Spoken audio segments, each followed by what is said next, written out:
Hey everybody, it's Scott Steen with the winnersandwhiners.com, coming to you from the Ed Farmer Studio deep in the bowels of the Winners and Whiners Sports and Entertainment Complex to bring you today's Deep 3. As always, don't forget to like, don't forget to subscribe. As the kids say, mash that subscribe button. No, they don't. They say smash it. Smash it. Smash it, mash it, trash it, cash it. Do all those things. Just hit it. Hit the subscribe button. You guys have been doing a great job on that. Of course, give us a thumbs up if you're digging what we're doing. And most importantly, tell us what you're playing today down in the comment section. Tell me if you're tailing the Deep 3. Are you fading the Deep 3? Do you have some picks that you've come up with that you want to share with the class? And you want to show us what a good capper you are? And I wouldn't be surprised because we got a lot of hella good cappers out there that have been cashing some tickets lately, if you know what I'm saying. So, yeah, tell us what you're playing in the comment section. If you get it right, I'll give you the big shout-out at the end of our videos. You know how it works. Praise and commendation will be coming your way. And don't forget to get over and check out the websites, winnersandwhiners.com, statsalt.com, for all of your deep dive information into every sporting event going on in America that you can bet on every single day. So make sure that you get over there and check that out. Tell them Scott sent you. Right, because there's going to be somebody asking you who sent you. Just get over there, all right? You guys will love it. If you haven't been over there, seriously check it out. It's a fantastic resource. It is, in fact, the #1 resource for predictive information as far as sports betting goes. So, now that Bell Biv DeVoe, now you know. All right, guys, let's quick recap of the day. First of all, what a fantastic day, huh? Little bit of action going on, NBA playoffs. How about Tiger? How about Tiger making a charge, huh? Nicely done, Mr. Woods. For those of you that didn't think Tiger would ever win another major, myself included, we were all proved wrong by a very fine performance as he outlasted the crew that all seemed to just pretty much pick up the ball and throw it in the water hazard there on hole number 12. So, amen corner, not so good today to most of the field. And we were close on our Masters picks. I think if I looked right, I think we had 3 in the top 7. Of course, there was a lot of ties for 7th, so you know how that works. But I think we had, I know Jason Day was close, Dustin Johnson was close, and Ian Poulter, after teasing us and staying within a couple shots, faded a little bit down the stretch. He just couldn't put his foot down on the gas pedal when he needed to. Fine performance by the youngster, but yeah, we watched out on our go for broke Masters picks, and Tiger Woods, the favorite, came through. So nicely done there. And as oh, you guys watch Game of Thrones? Did you get down on the Game of Thrones? Did you make any Game of Thrones bets? Am I the only one that's got 4 figures of action on the Game of Thrones death matchups? Oh man, I do. And I was late to the Game of Thrones party. I'm not a fantasy movie guy. I've never seen Lord of the Rings. No, never. I've seen 4 Star Wars movies. I saw the first ones that came out in the 70s and early 80s, I guess, for the Empire Strike, or the whatever it was. It's Empire and whatever. I don't even. What is it? Star Wars, Empire Strikes Back, and yeah, the Death Star blows up. Whatever that one was called. And then I saw the one with Jar Jar Binks, and that's it. So I'm not a big fantasy movie guy. I avoided Game of Thrones until about halfway through the last season. I finally binged it. My wife and daughter were watching it, and I finally binged it and caught up. And it's a hella good series. All right, it's probably top 10 of all time. But anyway, so you can make bets on who's going to die first. They have matchups like they do in golf. They have like the Hound and the Mountain, and they give odds and I may or may not have got a little carried away with some of the wagers there. So the good news is, didn't lose anything last night. As no major characters died. Certainly nobody that I had a wager on. So anyway, okay. So let's go on, shall we? How do we do yesterday other than those 2 events? Well, we did okay. We went 2-1 on both the Deep 3 and the premium side. Deep 3, we had OKC, which close. We had with catching 3.5. They only had to make it another 2.5, but they didn't. They did the intentional foul, and of course that game went from 3 to 5 and beat us by 1.5 points. But things got better. We also had Tampa Bay. They took care of business. And we had the Minnesota run line. No sweat there as they left the bases loaded in the 8th and 9th inning to preserve the 2-run lead there against Detroit. Well done, Twins. That's so Twins. And then on the premium side, we had one of my prouder picks today. We had the Boston over in the Celtics game, and I think they put up between the two of them. I think they put up like 74 points. It was not good. I turned that game on after it had started. I turned it on early in the second quarter, and I think it was like 23-21. I'm like, uh-oh, we could be in trouble here on the over.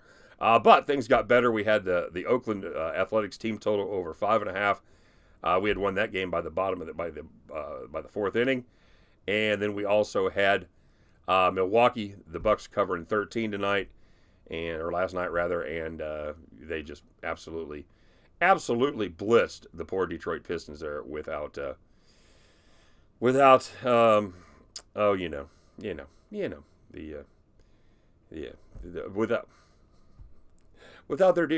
dude that jumps over the Kia guy.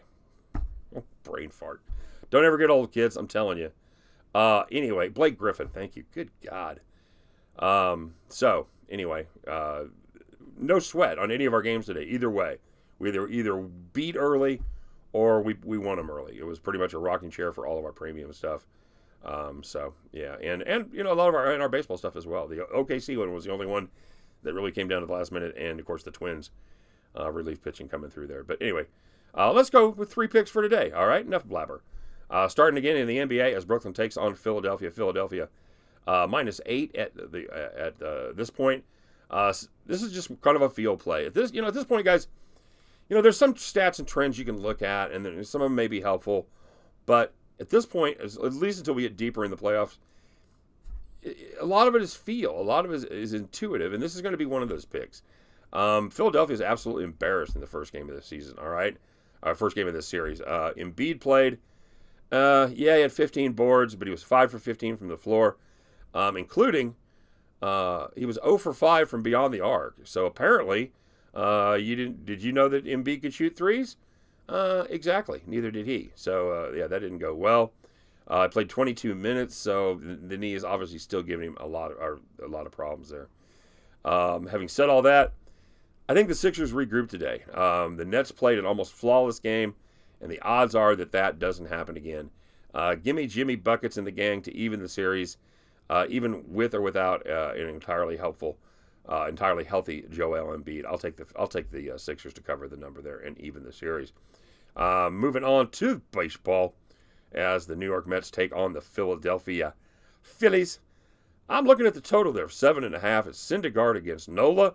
At first blush, you'd say, well, this is probably maybe not the best play there with the two pretty good pitchers. But tell you what about the Mets. They are a lot of things, but boring ain't one of them. They've scored the second most runs in the National League, and they've given up the second most runs in the National League.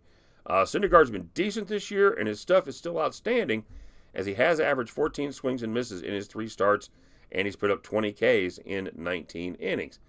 However, Nola, is it too early to ask what's wrong with him? He was great in his first start, but the wheels have absolutely fallen off in his last 2.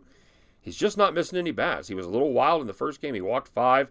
He got that taken care of, but by throwing strikes, he's still catching too much of the plate, and the batters having too much damage with him. So I think Syndergaard's going to be good for 1 or 2.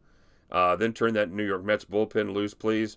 And Nola, I'll believe he's fixed when I see it. Up until then, I think he's going to give up 3 or 4. And if we can get to the 5th inning or 6th inning at 6, I think we're in good shape here as the Pens come into play. So give me the Philadelphia New York Mets over 7.5.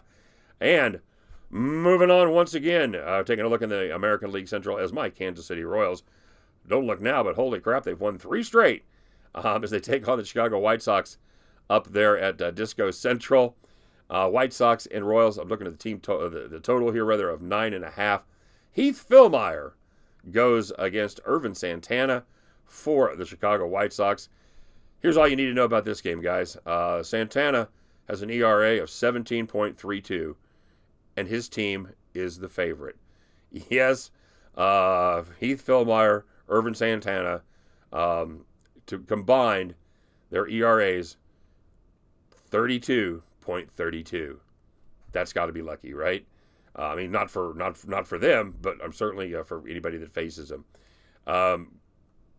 Both pens, they've been better lately. Kansas City Royals pen has been good in the last couple 3 games.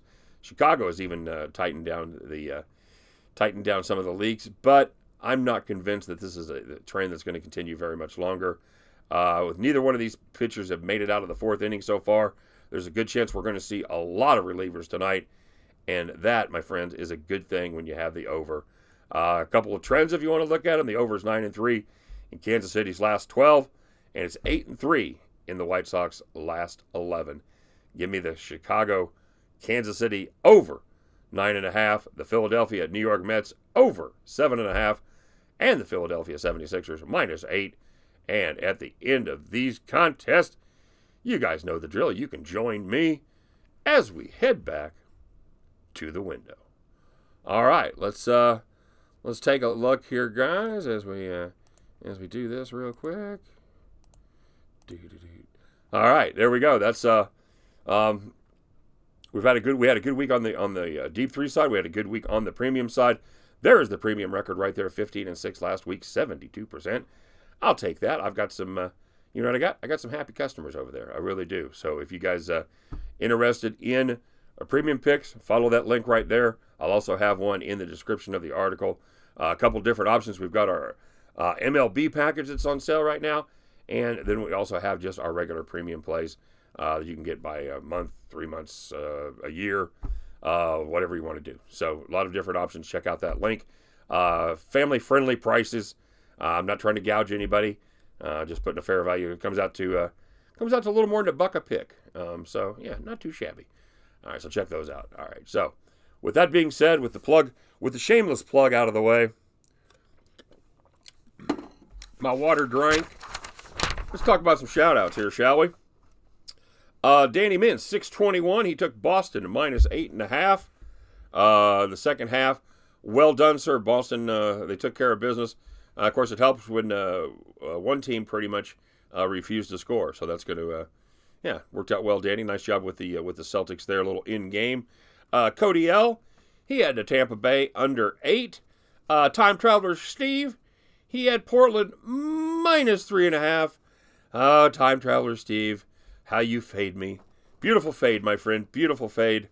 I'm glad that, I'm always glad that if we don't hit it, at least some of you guys are on the other side. It's a beautiful thing because our goal here, once again, is to just take money away from people that book bets. However we have to do it, if you got to fade me to do it, I don't care.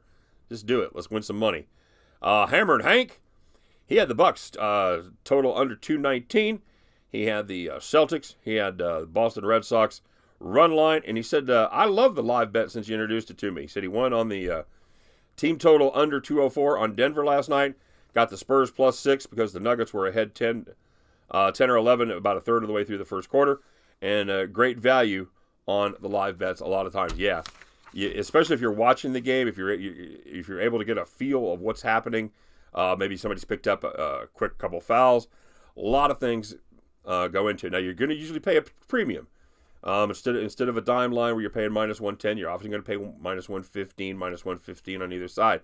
But that's the premium you have to pay to already have information that you can process in order to make a better decision, information that you did not have at the beginning of the game. I love live betting. Like I said yesterday, it's the wave of the future. So if you have the opportunity to do it, definitely take a look. Get yourself familiar, as with any kind of bets you're not familiar with. Start small, get a feel for it, see how the lines move, kind of get a feel for how they move and how quickly and things like that. And I think you will. It's an absolute necessity to add that tool to your tool belt. We're trying to give every option you can to beat up on the books, and that's one of those arrows you got to have in your quiver. All right. Thanks for the shout out, Hammer Hank. I'm glad I can turn anybody on to that. It's a lot of fun and very, very profitable. So, Mark had a 14 parlay, and I got to read this just because of the comment that Mark had as he summed up the nation's feelings about the Yankees. First of all, he had the Celtics, Red Sox, and Phillies. Those all came in. And then Mark had the Yankees. I'm going to quote Mark here because, as you know me, I don't like to use the foul language. Mark says, figures, if I was going to get fucked, it would, or no, that's all one sentence. Figures, if I was going to get fucked, it would be by the Yankees. Unbelievable. And the ship continues to sink. Okay, Mark, you got to stop this. You got to stop the ship from sinking. Grab the reins. Do what you got to do. If you got to make some more conservative plays, don't be afraid, man. It's a long season. Keep your powder dry, brother. We got many battles ahead, so hang in there. Borno, he had the Twins. He had the Nats, Pittsburgh under 8. Then on the money line plays, he had the Rays and the Phillies. Super Cisco had the Celtics, the Bucks, the Rockets -6. By the way, we haven't heard from Miguel and Nola in a couple days. If you recall, the last we heard from Miguel was, I have no idea what I'm doing when it comes to betting baseball, but I love to gamble. That is the last time that we heard from Miguel and Nola. So, it's kind of like the people that go, you know what? I don't care what you say. I'm a better driver drunk. I'm just going to go home now. So hopefully everything's okay, Miguel. I start getting worried about you guys if I haven't heard from you in a couple days. So hopefully everything's cool. Maybe just hanging out with the family a little bit, having some time. So hope things are going well, Miguel. And I hope you're winning. If you're making any bets, I hope you're winning. All right. The Legion of Picks. He had the Bucks first half -7. I also had that play, and I had the Bucks first quarter minus. What did we get down on that? 2.5. Yeah, I think we had 2.5. No, that was the 2.5 or 3.5. That was. I like those plays. That was those are two. The Bucks are very, very good in the first quarter. By the way, Bucks and Houston, the top scoring teams in the first quarter in the NBA playoffs. So keep that in mind for later and for your live bets. And we'll finish it up with Mike B. Mike B, he had the Winnipeg Jets, and it had Pittsburgh under 5.5. All right, Mike, you got it done with a little bit of hockey there. And that's it, guys. Only have to wait another 7 days for Game of Thrones. Hang in there, and have a great day. All right, let's win some bets. Let's get some money going, and start the week off right. All right, how about 3-0 from the Deep-3? I'll see if I can do my part.